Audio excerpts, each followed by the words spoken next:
Monsieur le représentant du Khalife général du Mouride, Serigne Cheikh Sidi Mokhtar Mbacké, Yal na fi yàgg te wér.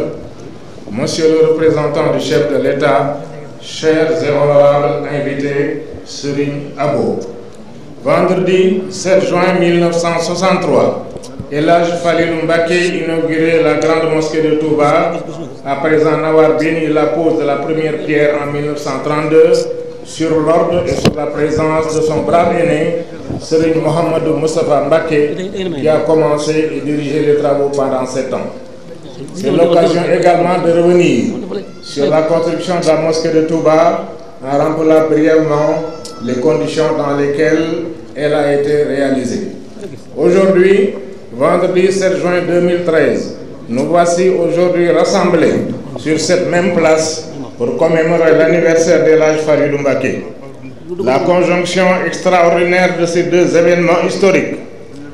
le cinquantenaire de l'indépendance de l'inauguration de la mosquée de Touba d'une part et la célébration de l'anniversaire d'El Hadj Falilou Mbacké d'autre part, cadeau divin qu'il a plu au Tout-Puissant dans sa miséricorde infinie de nous offrir aujourd'hui, est une nouvelle manifestation du rang élevé qu'El Hadj Falilou Mbacké occupe. Était concassé à la main bénévolement par les habitants de Touba et des milliers de pèlerins à la dimension indiquée par l'architecte, celle de la grosseur d'une cerise xewer. Le sable blanc nécessaire aux travaux, trouvé à 2 pas au nord de la mosquée, était extrait par la famille de Serigne Balla Thioro Mbacké, en l'occurrence Serigne Abdou Mbacké Mbar. S'agissant de l'eau, après avoir équipé l'intarissable puits de Diadou Fall, foré par Serigne Mohamedou Moustapha Mbacké d'installations adéquates, El Hadj Falilou Mbacké en assurant au fil des années l'entretien, la maintenance et le fonctionnement. La plupart des matériaux nécessaires à la construction de la grande mosquée étaient enfouis dans les alentours immédiats par la grâce du Tout-Puissant, confirmant ainsi, s'il en était besoin, l'origine divine de la construction de la mosquée de Touba. Pour ce qui est de la main-d'œuvre, chaque grande famille fournissait 2 à 3 disciples, relevés tous les 2 ou 3 ans. El Hadj Falilou Mbacké compléta le travaux par l'achat et l'installation d'une centrale électrique pour la sonorisation et l'éclairage du chantier et des alentours de la mosquée. Les hadiyas des talibés, les caisses de daïra du Sénégal et de l'étranger, le fruit des innombrables champs de mercredi, tout cela ajouté aux énormes revenus tirés des concessions agricoles du Khalife général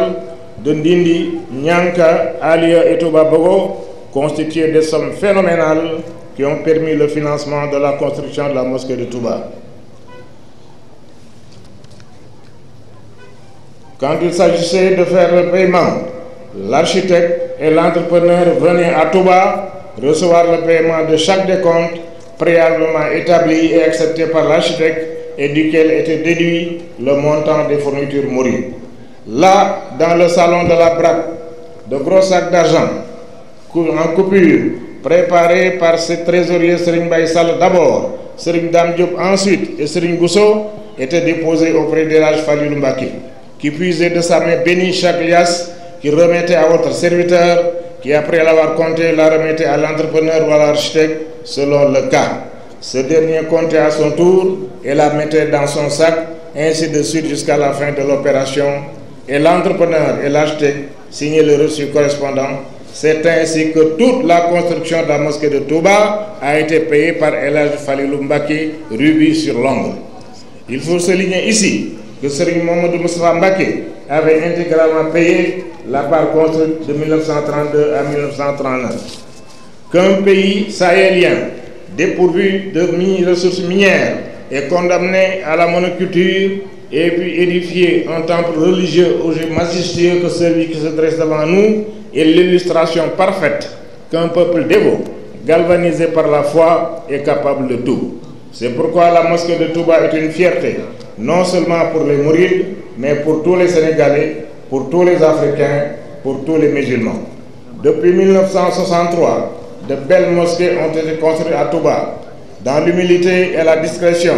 presque tous les grands marabouts mourides ont édifié dans leurs fiefs respectifs de belles et imposantes mosquées dont le coût pour certaines approche ou dépasse le milliard. La famille d'El Hadj Falilou Mbacké est en train de construire à la Patte d'Oie de Dakar une mosquée dont le coût est proche du milliard.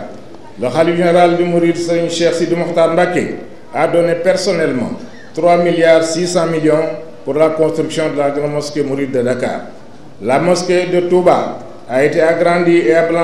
embellie à coût de plusieurs milliards, d'abord par Serigne Abdoul Ahad Mbacké, ensuite Serigne Saliou et enfin El Hadj Mohamed Lamine Mbacké.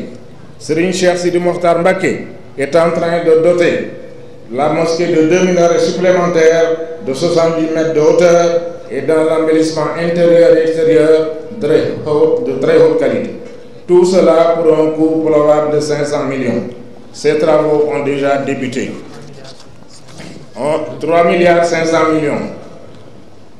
On le voit donc, le financement de la grande mosquée de Touba, mosquée des mosquées, n'a jamais été un problème pour les mourides. Cela a été confirmé par le président de la République Senghor, qui dans un discours officiel a dit, je le cite, « Les mourides ont édifié la mosquée de Touba à la sueur de leur front, lentement, sou après sou, pierre après pierre, vie après vie, car plusieurs fidèles y laissèrent leur vie, ce qui en souligne sa valeur. » Au moment de son inauguration en 1963, la mosquée de Touba était, après celle de la Mecque et de Médine, la plus grande et la plus belle du monde. De nos jours, elle demeure l'une des plus belles du monde, après celle de la mosquée de Médine et de la Mecque. Aujourd'hui, au moment de sa construction, elle ne s'est appuyée sur aucune référence. El Hadj Falilou Mbacké n'a imité personne, n'a copié nulle part. Il a puisé en lui-même sa propre inspiration, guidé uniquement par la lumière de Serigne Touba, jusqu'à réaliser ce chef-d'œuvre qui, artistiquement et esthétiquement, est un joyau admiré par tout le monde, expression achevée du génie mouride. Serigne Cheikh Sidi Mokhtar Mbacké la fi yàgg te wér. Serigne Abou Mbacké noo ngi nuyu de sant yàgg sa njaboot ak sa rakk yu baax yi. Jërëjëf sëñ Fallou. Li nga xam ni moom laa wax fii moom la sëriñ bi wax ni naa ko gàttal ci wolof. Loola moo di bisub tey bii ak bis bi nga xam ni mooy bis nga xam ne ci la ñu wubbee woon jumaa ji ci 1963 dajeeg bis bi nga xam ne tey mooy bis bi Sëriñ Fallou baaxee àdduna dikki ci biir àdduna ñaari bis yooyu nga xam ni bisu taarix la loolu yàlla mi dara tawul moo nu ko baaxee te la ma ca jublu mooy wane cër bu rëy bi nga xam ni Sëñ Fallou Mbacké am na ko ca diiwaan ca barab ba nga xam ni fa la nit yàlla yi daje loolu kon nu sant ci yàlla bu baax a baax a baax di xam leen nag nii jumaay ji nga xam ni moo nu fi dajale tey Sëriñ Fallou mi nga xam ni moo ko doon doxal dafa amoon ndigal la ñu bari dégg nañ ko ci 1925 le Sëriñ Touba woote ci njaareem Sëñ Fallou Sëñ Modou Moustapha ak mboolem kilifa yi xamal leen ni jot naa ndigal lu jóge ci yàlla ak yonent bi ngir ma def fii ci sowu jant jumaay joo xam ne ji mooy tontu jumaay jee nekk Madina ak Makka jumaay la joo xam ne ji doonuma ci dara yéen yi ma koy sant doonu leen ci dara yàlla ak yonent bi ñoo ko moom te na ngeen nekk ci guddi ak bëccëg te na ngeen xam ni lu mënta ñàkk la te na ngeen fexe ba saa bu noppee jumaa yi njaareem ji na mel ni waañ ca jumaa joojee na ngeen xamit ni bu fekkee sàggat ngeen ci ba bañ koo def yàlla day ba say bindeef yu ko def xamal leen ni jumaa yi ngoog joo xam ne ji képp ku ci ràññiku da nga tiim say moroom képp ku ci des gannaaw da nga des gannaaw ba mbooloo ma jógee Sëñ Touba woo Sëñ Fallou mu dellu si mu ni ko yow day def ma daan bind ay bataaxel di ma yónnee ay ndaw di wax ni dangaa bëgg ma liggéey loolu liggéey baa ngi noonu nag ku dikk na la ci fekk ku dem na la ci bàyyi yaa ngi mel ni ku jëm ci dëkk bu naqaree dem ñu xàllal la yoon la gor garab ya tamee suuf sa dara desi wala loolu nu nga wax kere boo Sëñ Fallou déggee loolee amatul jàmm lenn rek mooy itteem mooy jumaay Touba ñi meetul it tabax dara loo xam ne jëm ci doj la defe neen doj yëpp jumaay Touba rek lañu jëm mu nekk ca di itteem ba moo tax bi Sëñ Moustapha Mbacké demee àjjana Sëñ Fallou taxaw itteem bépp mooy tubaab yi nga xam ne ñoo téye woon autorisation yi ngir guerre bi delloowaat ko ngir mën koo liggéey waaye tubaab yi nekk ca lañ newoon loola moo di bañ yoonu murid bi ñu seetee seet ni mënuñu koo far ñu ne kon nañ ko xajamal nañ ko néewal doole mu leer leen na ni boo xamante ni bii jumaa ji taxaw na ba àgg kenn dootu mën a néewal doole yoonu murid ginnaaw nag ci jamono jooju ñu toll mënatuñu woon jàkkaarloog sëriñ bi ni ko duñ la may nga teeluwaat jumaa ji ñu tër la ay pexe def koote fas yéene jumaa ji dee su ko tàmbali mukk wala bu dee àgg tey sunuy sët wala sunuy sëtaat koy àggale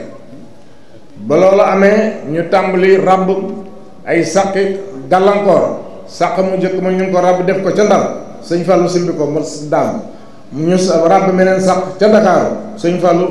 buddi ko mu daanu ñu ràbb meneen sàq yóbbu ko Paris ci ministère du Colis nii fii sëñ Fallou jote wu fi te fekk na boobu dañoo xamul sëñ Fallou ndax ci ay jamono fekk na réew mi di war a fal député boo xam ne bi mooy dem taxawal Sénégal ca France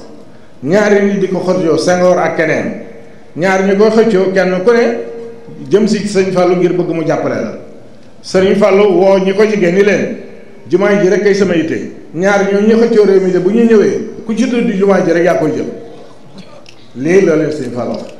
ba nga xamee ni ka doon xëccoo ak Senghor moo jëkk a ñëw sëriñ Fallou woo mbooloo mépp ñu dem ca sowu jumaa ji mu teeru ko ñu jox ko taabal moo taxaw wax waaye ba mu waxee daa won ginnaaw jumaa ji jublu sowu ba mu waxee ba noppi waxul dara lu jëm ci jumaa ji sëñ Fall daal li ñu ma dagal accam Senghor war a caa tegu ba mu ci waree tegu sëñ Fallou daal di joxe ndigal la mu joxe woon mbooloo mépp na mu defaloon kooka mbooloo mépp di taxaw ci wetam kooku di Senghor keroog la Senghor ak sëñ Fallou ma sa jëkk a gis Senghor yëg ci taabal yi ngir dafa gàtt te bëgg ñëpp gis ko gen ñëpp dégg ko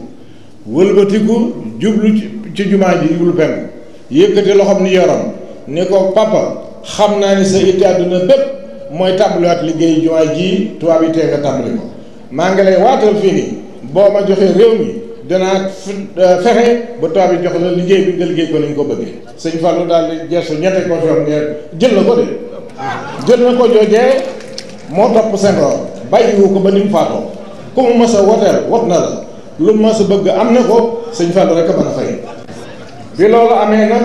mu daal dem wote gagné dem France dama loxol tubaab yi ñu jox sëñ Fallou autorisation mu tàmbaliwaat liggéey bi doj yi nga xam ne moo koy liggéey ni ma ko waxee léegi ca 1932 ba ñu koy tàmbali ba waxtu bi nga xamee ni ci la jumaa ji jeex ginnaaw juróom-benn at yi nga xam ne mooy ati guerre bi fu at bu jot Baye Fall yi jóg nekk ay junni sëñ Modou Moussa Fall jiite leen ci njàlbéen ga ginnaaw ga ay xalifaam ñu dem ndokk ca carrière boo xam ne bi taalibe sëñ Fallou moo ko gis moo ko feeñaloon boo fee dañu fa nekk yor seen loxo yi bopp amuñu benn machine di gas carrière ba génn ci ay junni tonnes yoo xam ni dañ koy yore seen bopp dox juróom-ñeenti kilomètres indi ko fii ci Touba wala ñu def ko ci cëf ko indi Touba mu nekk ay montagne xayaar yoo xam ne kenn xamul mu toll waa Touba ci seen bopp ak junni nit ñi siyaare si Touba ajaloo di ko toj ci seen loxo ba mu mel na ko architecte bëggee xam ne benn doj bi ci ne ma ngay toll ni doomu xaral ba mu desee suuf si sëñ Fallou jox ndigal sëñ Abdou Mbacké Bar mi waa kër sëñ Ballou Thioro moom moo gas mboolem suuf su weex si nga xam ne ci wetu jumaa ji mu des ndox mi sëñ Fallou daal di fer jàjj faal mi nga xam ne du jeex mukk te nga xam ne sëñ Modou Moussa Mbacké moo ko sosoon sëñ Fallou def ci ay machines yoo xam ne yu am doole la mu ñoo doon indi ndox mi ba dara mës a jeex kon nag nga xam ni ndox moom mi nga xam ni mënta ñàkk ak doj yi ak suuf si sunu boroom dëxëñ leen ci lu jege jumaa ji moo lay xamal ni la sëñ Fallou sëñ Touba waxoon am na ndigal li jumaa ji ci sëñ borom lu jóge bi nga xamee loolu wees nañ ko sëñ Fallou daal di toppatoo taalibe yi mboolem àddee yi ko taalibe yi jox ak tooli àllarba yi ak daayira yi ci biir réew mi ak ci bitim réew ak moom sëriñ Fallou li muy jële ci toolam te muy loo xam ni kenn mën doon koo génn doon toll ndax jooje jamono moo dàq bay ci réew mi ëpp ci li mu cay bay loolee lépp la boole dugal ko ci li nga xam ni mooy jumaa ji muy ay lim yoo xam ne ma ni su ko tudd bi nga xamee ne loolu am na ñi nga xam ne ñooy architecte bi ak entrepreneur bi sëñ Touba sëñ Fallou ni mu leen fayee laa bëgg ngeen xam ko ndax sëñ Fallou mësa am compte ci banque bu muy fay jumaa ji benn dërëm mësu ko dénkaani ci banque lépp fii la ko daan ci barab bi saa boo xamante ni bii fay jot na ñu ñëw daal di jox la nga xam ni moom lañu war a jox architecte bi ñëw ànd ak entrepreneur bi wane li mu liggéey ñaata la architecte bi segg ko génne ci ñaqu taalibe yi muy doj yi ak suuf yi ak ndox mi ak maneemar yi la ca des di nangam ci million sëñ Fallou woo leen baraag bii ci newoon ci kër gi fa la daan toog fekk ba nañ daata ñëw xam na ñaata million la war a fay mu jox ndigal sëñ Baye Sall mi nga xam ne moo jëkkoon yor xaalis bi gannaaw ko ñu teg ci sëñ Dame Diop gannaaw gi di sëñ Bousso Sower ñu indil ko saaku yooyu ci kanam architecte bi toog entrepreneur bi toog ma toog sëñ Fallou fab ca loxo bu tedd ba di fab ci saaku bu ne mu fab ca ab liaas jox ma ko ma wàññi ko ba noppi jox ko architecte bi wala ingénieur entrepreneur bi ñu dugal ko di ko fay noonu lañ ko defee fay ba mu jeex tàkk kon nag damaa bëgg loolu àdduna bépp xam ko na ñépp xam ne sëñ Fallou kenn deful dara ci jumaa ji dul ñàkk taalibe yi loolu dafa mën a xam ndax léegi la am yoo xam yu génn yoo xam ne jaaduwul te ku ko xam rek ko koy wax waaye sëriñ Fallou mos a nangu benn 15 wala benn suuf dugg ci liggéey jumaa ji bu dul ñàkk taalibe yi loolu nga xam na ñu xamit ni li ko booleeg Senghor du dara lu jumaa ji ndax bi nga xamee ni bëgg na lii am Senghor ñëw liggéeyal ko jaayante dama la xam tubaab yi ba ñu jox ko liggéey bi loolu la ko sëñ Fall fayee waaye seen diggante doon xaalis doon daraja doon politique doon farfarloo liggéeyal na sëriñ Fallu fay na ko fay nga xam ni kenn mësu koo gis kon nag nañu xam ni fii ci Sénégal di réew moo xam ne mii réew mu tuuranke la ci koom amul pétrole amul essence amul mbenn mbell moo xam ne dafa ne ci suuf si benn mbell ndimbal rek la muy gerte te benn yoon lañ ko béy caat réew mi ku fi mën a def lii si sëñ Fallou def loolu wane na ni menn réew moo xam ne mii dafa taxaw am pëseef te nga xam ni lépp mi ngi ko jëme ci yàlla mën naa def loo xam ni kenn mënu ko def loolu mooy jëf ji moo tax Touba ci boppam li nga xam ne mooy jumaay Touba ji na ñépp xam ne ndamul murid la naam ndax ñoo ko bi liggéey waaye yemul foofu ndamul ku dëkk Sénégal la ndamul ku dëkk Afrique la ndamul jullit yépp la te loolu Senghor mi nga xam ni moo seede na loolu ndax wax na ni ci benn discours bu mu def wax na ni murid yi ñoo liggéey jumaay Touba ci seen mu ñàkk moo ko wax ñoom nee na ñoo ko liggéey ndànk-ndànk suuf bu ñu teg beneen dërëm bu ñu teg beneen bakkan boo ñu ñàkk ci beneen ndax jaay nañ ci seen deret looloo tax dégg nga murid jumaa ji am valeur bi mu am léegi nag jamono ji ñu toll ca jamono ñu koy sëñ Fallou ubbi booba mboolem jumaa yi ci àddina gannaaw jumaa yi Madina ak jumaa yi Makka jumaa yi Touba ci ëppoon moo ci gënoon rafet fii nu toll it ba tey mboolem jumaa yi ci àddina gannaaw jumaa yi Makka ak jumaa yi Madina bokk na ci jumaa yi ci gën a rafet sëñ Fallou mi nga xam ne moo ko def ba mel nii nag loolu dafa bëgg nit ñi xam ko architecte bi dafa tegu woon ci sëñ Fallou rek jiituwul woon di def sëñ Fallou ko defal nii ba moo mel nii te sëñ Fallou royul kenn ci jumaa yi toppandewul kenn ci jumaa yi sëñ Touba moo defuk leer ci moom mu tibb ca leer googale ci xelam ak ko xarañam ba liggéey bii nga xam ni àdduna bépp ñu ngi toog tey di ko yéem taar bi ak melo yi loolu nag sëñ Fallou wane na murid mooy lan jërëjëf